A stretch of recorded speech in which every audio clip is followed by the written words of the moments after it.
Hello and welcome. We are back with another great free-to-play collaboration with you because joining me today is none other than the free-to-play master himself, Boozor. Boozor, welcome back to the channel, man. How you doing? Hey man, thanks you so much for having me back, Colred. Yeah, I'm doing good. Just really busy after the holiday season and all that stuff. If you guys didn't know, I just recently was involved in a pretty big move and just getting over a bit of sickness here. So, and then obviously the holidays just hit. Yeah, just managing everything and the schedule and stuff. It's hectic, but it's a good stress. It's a good stress. So happy to What? be on here and speaking to you as always. All right. When it rains, it pours, especially around the New Year's change. So I'm glad that we could actually make this happen. It came together relatively quickly, but I'm excited to talk free-to-play stuff with you because I think, I really enjoy doing collaborations. I always do, but you are one of the few content creators who is dedicated to that free-to-play lifestyle in the same way that I am. And so I always love picking your brain about things and seeing the differences in different free-to-play approaches because I think every free-to-play player has their own sort of unique approach to it. But what we've got coming up is the Hell Hades free-to-play challenge for 2025 is approaching. Now, I know you didn't do it last year. I know that you're probably not going to do it this year.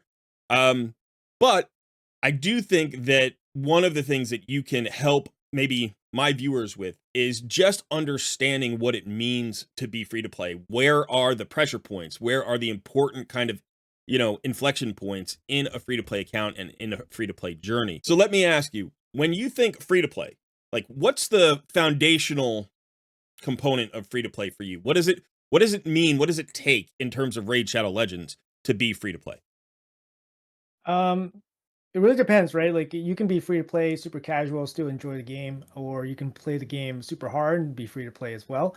Um, Main thing is it just comes down to time. If you have a lot of time, you can definitely, ascend and be very strong like a free to play player.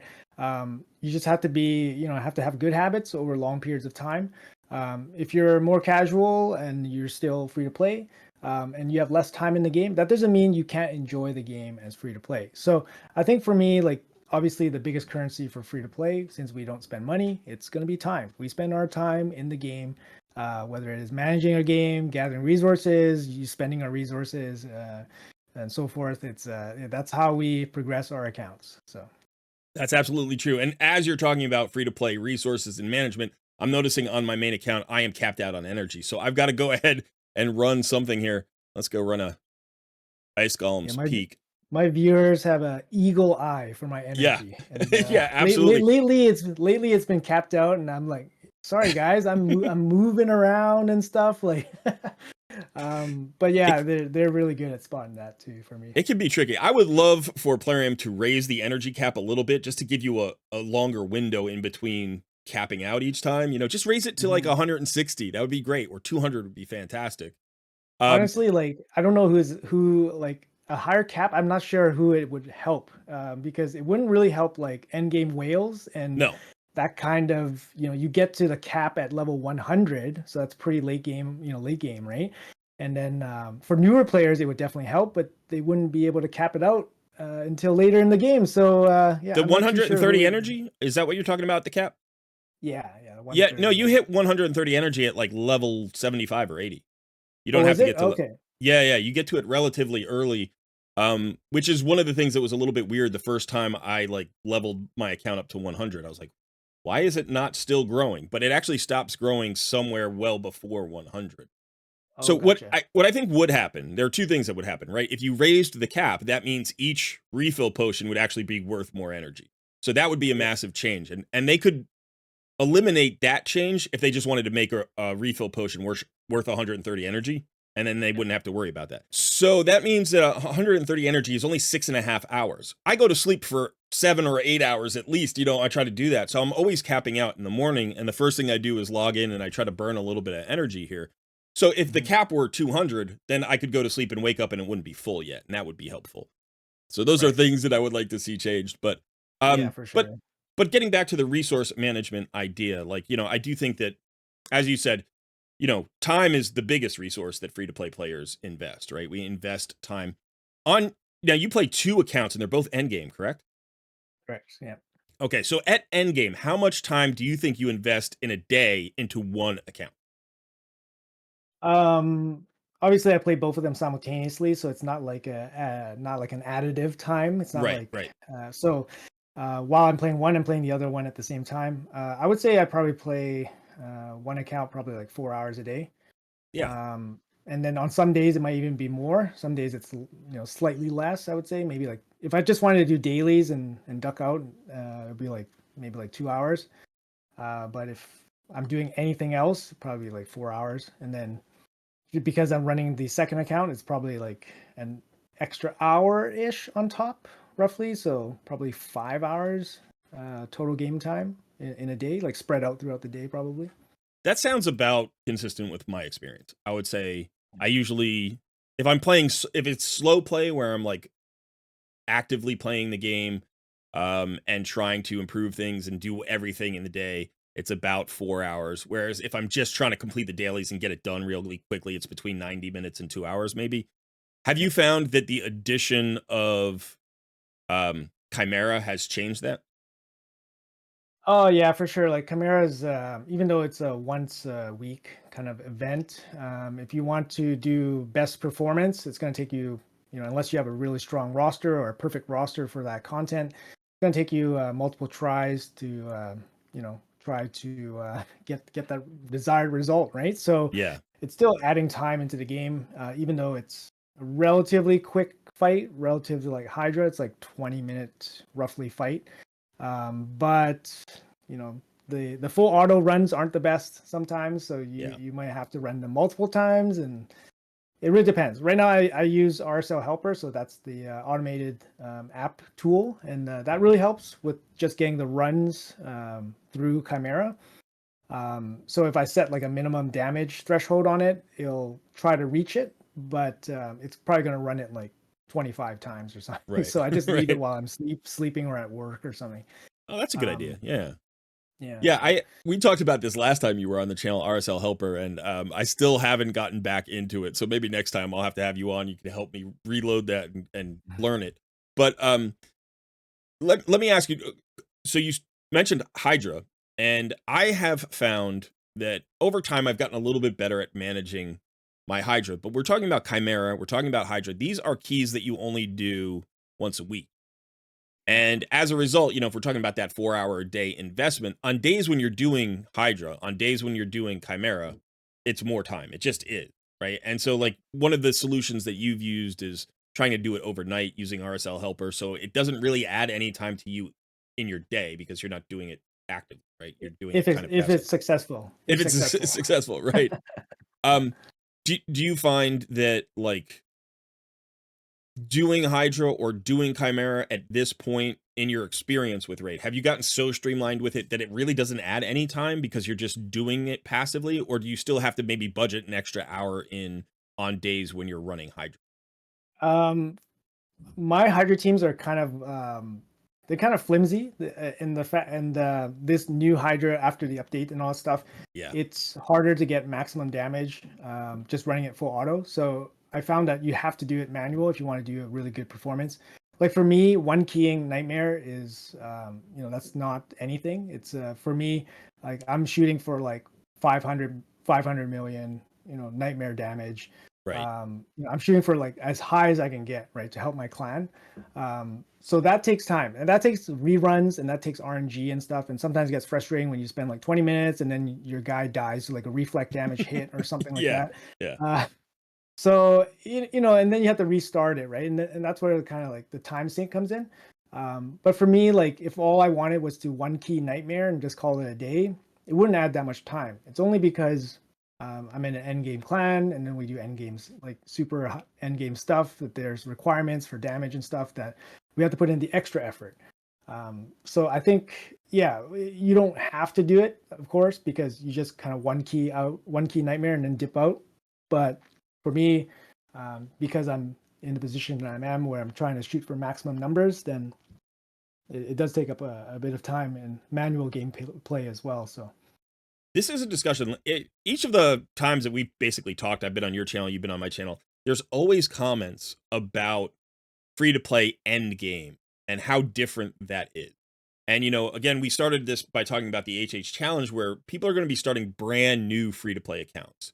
And what free to play means is, resource management, patience, time investment in the game. And I think that's true whether it's early game or end game. But there are differences between an early game free to play account, a mid game free to play account, and an end game free to play account. In fact, I was reflecting on this just recently because I think at the beginning of 2024, I probably characterized my account that you kind of toured and you showed off on our last collab as a late game free to play account. But by the end of this year, by the end of 2024, I'm like, this is definitely an end game account. So I've moved from the late game into the end game. And Mhm. I guess I would ask you here, first of all, have you had those discussions? And second of all, what do you think the difference is? Like, how how does free to play feel different at absolute end game versus say in the mid game or early game? Yeah, that's a that's a good question. I mean, I think a lot of people, they when they think of free to play, they either think beginner or they think they're bad. Yeah, So when they that's true. see so when they see an end game free to play player that is actually good at the game or has a good account, it doesn't make sense. It doesn't register to them, or they think they're a spender or whatever reason, right? So there's definitely people that follow that. They don't understand that free to play doesn't necessarily mean they're just bad at the game or new at the game. Right. I mean, to reach the end game for me, you're basically completing all content like easily. At which point you're optimizing your all content. So you're optimizing your speed runs. You're making like the fastest team possible. You're making the highest damage teams possible. You're maxing out your PvP champions to do the highest PvP possible. That's like the top of end game. And obviously finishing all your missions. You're basically done with the game. You're finished the game. At which point you're just looking for something to improve upon. Right. So that would be like the super end game. And honestly, I met there's several free to play players in this conversation like that I met along the way. Like they all share the similar resource management. They all share similar like almost OCD-ish kind of obsession about certain things. Like it might not be like energy management. It might be like shard management. It might be Right. like time management. It could be like something like that. But they all kind of share like this kind of weird, quirky, like OCD-ish thing. Like I think I have some of it too. Like I might not notice it. Like people like say like, oh, you have all these red dots all over the place, and I was like, oh, I don't even see these red dots. Yeah. But the reason why the red dots are there is because they're unlimited time resources, right? They're basically resources that don't get removed by time. So I have no reason to collect them until I absolutely need to. So, and now I don't, it never bothers me anymore. So, It uh, still bothers me. It still bothers me. yeah. But I do agree. I think it feels that way. Free to play life feels a bit more compulsory. Like you have to do very specific things. But I Yes. also Yeah. I also think it's an opt-in kind of situation. Like if you desire a free to play experience, if there's something appealing about it, whether that's saving money or just the extra challenge or the greater timeline, because one of the nice things about a free to play experience in Raid is it takes several years to complete the game as opposed Yes. to like spending and completing it in 6 months, So if you like the Yes. game, why not play it for longer? But there is this sort of building of habits, whether that seems Mhm. compulsory or voluntary. And I think every free to play player has to be comfortable with those kinds of behaviors in their gaming, right? If you're not comfortable with it, you're not going to like free to play life because ultimately, if you give in to that impulse to just pull shards or waste resources because it's fun and you want that excitement, that's not conducive to free to play success, right? You have to No. be willing to take the slow path and then get the reward, not out of the instantaneous thing, but out of the long term growth of your account.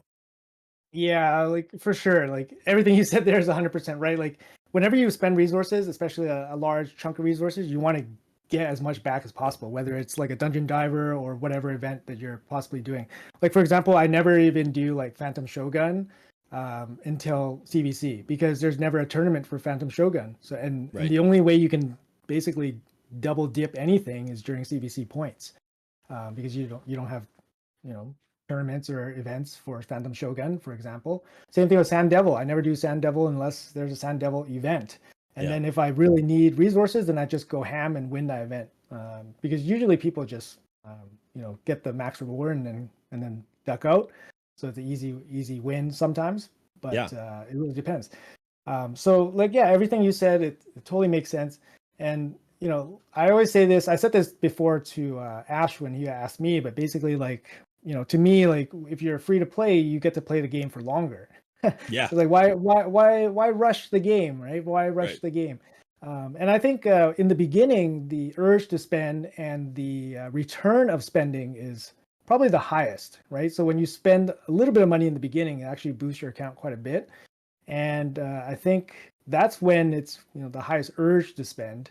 But it really takes away that feeling of progression, and I think that's one of the most important things about playing a game like this is that feeling of progression, right? So for me, like everything a free to play does in this game is if they progressed it kind of with their own own two hands. I built this kind of Right. thing, right? Yeah. Whereas like if you spend money, then you can kind of progress through things kind of willy-nilly and just like click click click, I'm done. But I don't know how I did this. Well, you spent money to do this, but um with the free to play, it's like, oh, I'm gonna do this, oh, I'm done, finally I'm done, okay, now Right. next. And then it's kind of like that. It's kind of like, but it's not 100% accurate, but that's the way I No, kind of see no, it. and to be fair to spenders, and I mean, you and I have talked about this before. Everything that we say is free to play can actually benefit spenders as well, right? Because like 100%. if you have resource management skills, you're going to get the most out of your resources, and if one of your resources is money, then you're going to get the most out of your money and what you do, what money you put into the game. I think the temptation that free to players are trying to resist is substituting money for effort or skill or knowledge or time in game, right? What we're saying is we want to take a very skillful path towards success, and that money can sometimes be a substitute for that. It doesn't have to be, it can be an addition to skill, right? Hmm. But for us, the temptation is like, oh, well, I don't have the patience, I don't have the discipline, I don't have the knowledge, so I'm just going to buy my way to success. And I think for some players that's fine. Yeah, I don't have like an ethical objection to that particular place. Everybody should game the way they want to game. But simultaneously, if you are attracted to free to play gaming, one of the reasons is that challenge, right? Is saying, I'm going to do everything you can do with money, but I'm going to do it just with skill and time and effort. Yeah, 100%. Yeah, Yeah. for Now, sure. now one of the questions that sometimes gets brought up, and I think this is really interesting, and I don't know if I've asked you this question before, but you were saying how sometimes an impression of a free to play player is that a free to play player is a bad player, right? Like they don't understand the game, they're not that good. Maybe they're too Hmm. early game, Yep. and so they don't really understand the game yet. They haven't gained the knowledge. But you clearly have. I mean, you have two end game, really high level free to play accounts. What do you think about the skill comparison between free to play players and say Krakens, and whales who have everything? Like, who knows the game better? Who is more skilled? Who is more knowledgeable? Or is it kind of comparing apples to oranges? That's a pretty good question. I mean, I think both kind of play styles and players, like they have different kind of skill sets or mindsets, and I think they kind of need each other, kind of thing. I would say it's not that one knows more or less or knows better or worse. I think both can kind of complement each other. Like I definitely, like, for example, I don't have all the champions in the game. I Right. I don't have all the gear pieces in the game. And if you're a Kraken, you have tons of options. You probably play tested a ton of them because you're not worried about resources and spending stuff. You're changing masteries, changing blessings, all this stuff, right? So yes, I have access. Like some of us have access to the test server, but we have very limited window of time to play on the test server. So we can't actually test everything in every single combination. But if you're a mega Kraken, you're probably switching up builds all the time, testing out things, Right. knowing what works. You got all these funky strategies, right?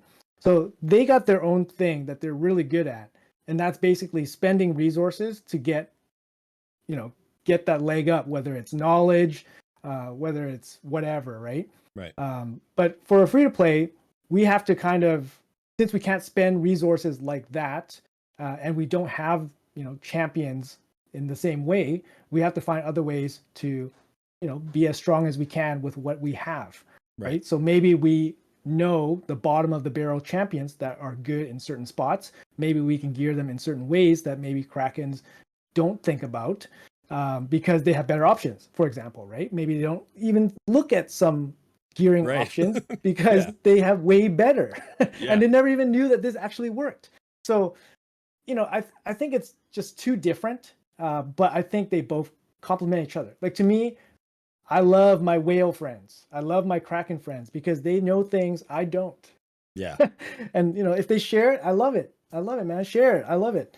So I Yeah. love learning, and if I just have the same echo chamber think tank, we just you never really learn. So I just love learning from the different player group. So I yeah. love that answer. I do love that answer because I've had a similar experience and I have a similar belief, which is that we help each other, right? One of Yeah. the things that the whales and the krakens do is they can theory craft at the upper end of like the optimization spectrum, right? Like what are the absolute best builds and champions and team compositions for specific content in terms of maximizing, the damage outputs or the speed of clearing or whatever it happens to be. And free to play Yep. players, we just don't have the resources to do those things.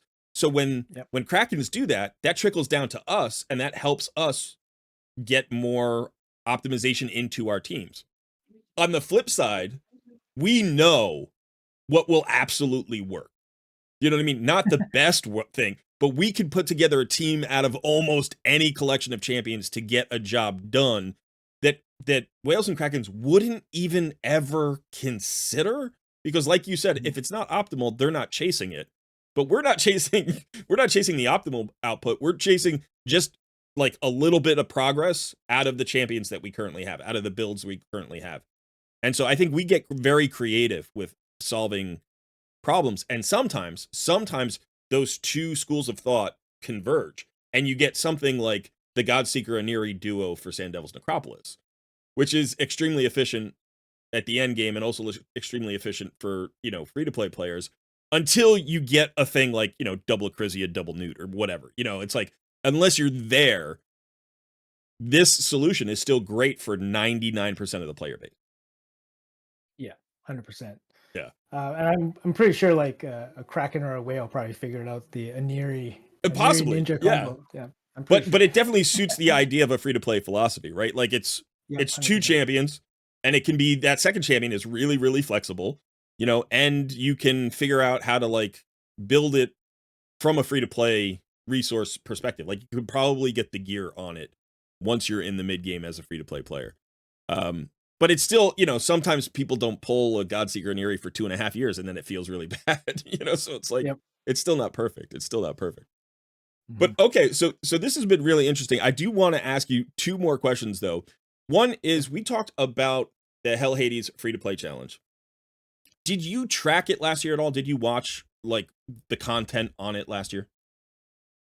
Not particularly. I did watch some of the end results. Yeah. Like I knew that Drock finished really well, which I Yeah. was pretty interested in, considering like obviously he's a big Kraken background, and I was more interested in seeing how he was able to do it. Whether it was all luck or what was going on. Um, so yeah, overall, like I think it wasn't his first year of doing the free to play challenge. I think No, he's it done it was. Drox before. that was What his was it? first. No, Yeah, it was sorry, his not first. Drock, but Hell Hades. Oh, no, I no, think I he'd done watched it like before, yeah. Yeah. yeah, I think I watched some of his earlier iterations, but Yeah. last year I think I was just too busy and I kind of just fell off. Also, like before I was a content creator, like I was more of a viewer. Yeah. I definitely consume content quite a bit. So after becoming a content creator, I consume much less content, just mainly time. So it's kind of hard to keep up with everything. But obviously, the Drock, I think top three was probably one of the Yeah. biggest storylines in That in was that very whole cool. thing. That was absolutely really cool. But so Yeah. the two questions I have for you about this are first of all, and we've had this discussion, the free to play challenge, which I think is fantastic because it gives people an opportunity to get excited about free to play raid, which is awesome. But it's not really a true free to play life, right? It's only 90 days. And there are some things that happen in this challenge that are just not realistic for like long term free to play account growth. So Yep. let's talk about two things. I want to talk about, first of all, maybe what are the differences if people are doing this for the first time? What are some of the things they may want to keep in mind if they want to play a free to play account for the long term that this challenge may actually kind of create a problem for? So, if I Yep. wanted to turn my Hell Hades free to play challenge into a long term account, what are some things that I might want to keep in mind? Potentially some things I want to avoid that would be beneficial for the challenge, but would hurt my account long term. Yeah, so my understanding of the challenge is that there's some specific goals that kind of give you points and achievements to hit. So the only achievements that players, free to play players, should really like focus on are like missions or challenges or objectives that give you some kind of return on your investment, right? So in game, you're chasing arbor, you get arbor at the end. For Right. example, you're doing an event, you're chasing resources, you're getting that. You're doing fusion, you're chasing the fusion. But for the challenge, they have these kind of arbitrary goalposts, like end like end lines for people to chase. But they don't really yield you anything in game. So it's not the true sense of what a free to play, kind of path would be in the early game, in my opinion. It shows what can be done Yeah. without spending money. Yes, that's what it does. It Yeah. shows what can be done, but it doesn't really exemplify what a standard free to play starter account would probably have to deal with in the beginning. So I think for people watching it and then watching, like, for example, content creators do certain things that seem kind of outrageous.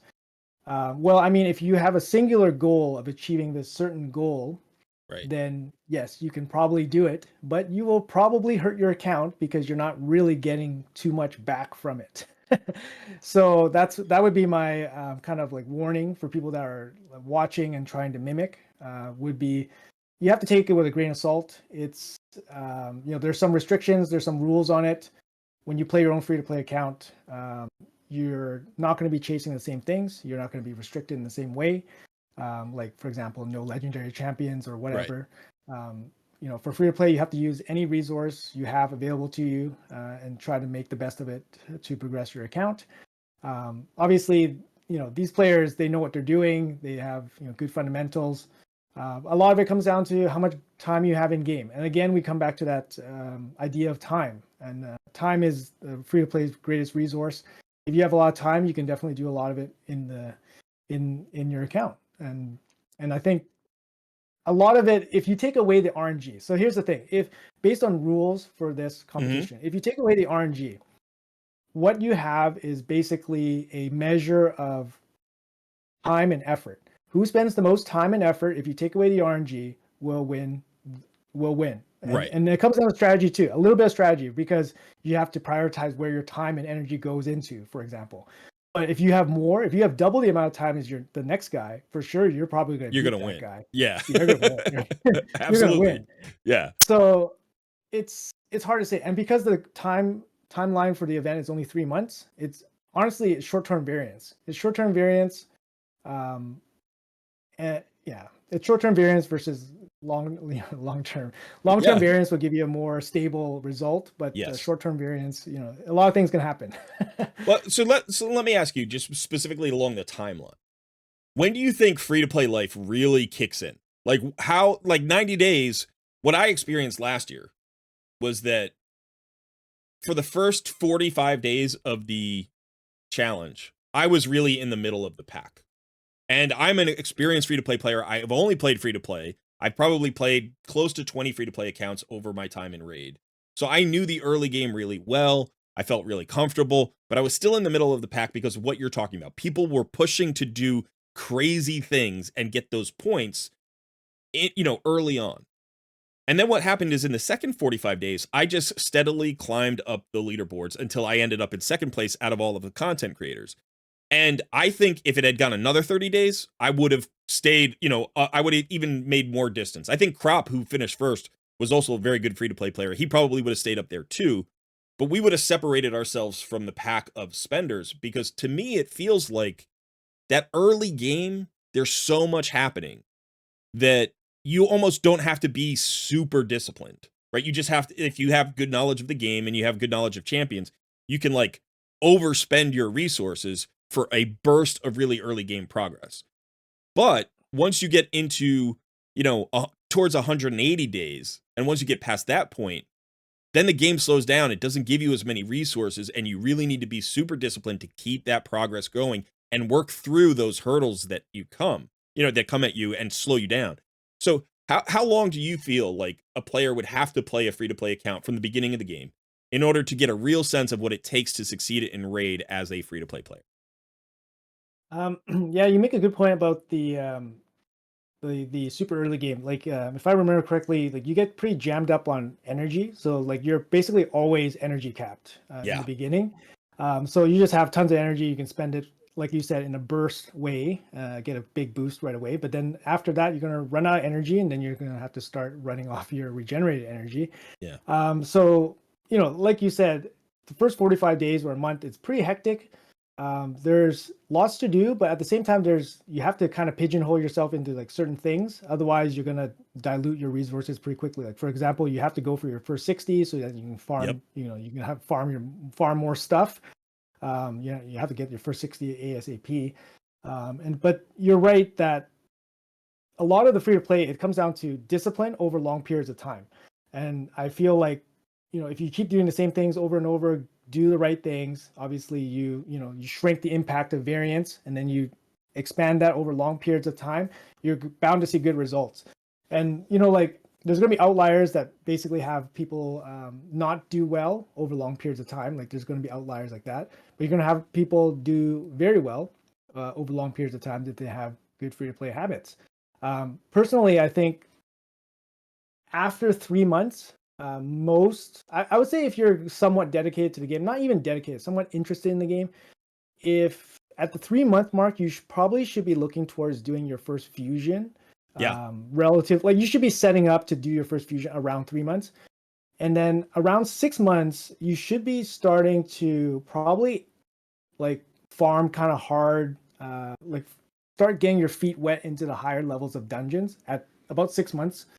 And I think between 6 and 12 months, that's kind of the lull period is happening. That's when you Yes. need pulls. That's when you need Yeah. pulls. Yeah. That's when you need pulls, or Great you need fusions. some way. Yeah. Yeah, you need fusions, pulls. You need some kind of champs, because you're only gonna progress your account so much by farming like 20s, right? Like Right. farming dungeon 20. Like you can't really progress your account that much. But the 6 to 12 months that's kind of like the grind, I think, because Silver the Drakes at 6 months really helps you out, like Yes. pushes your account like beyond what it can do. Like if you're stuck, Silver the Drake's going to carry you like in Doom Tower, all the dungeons, she's going to help you out there.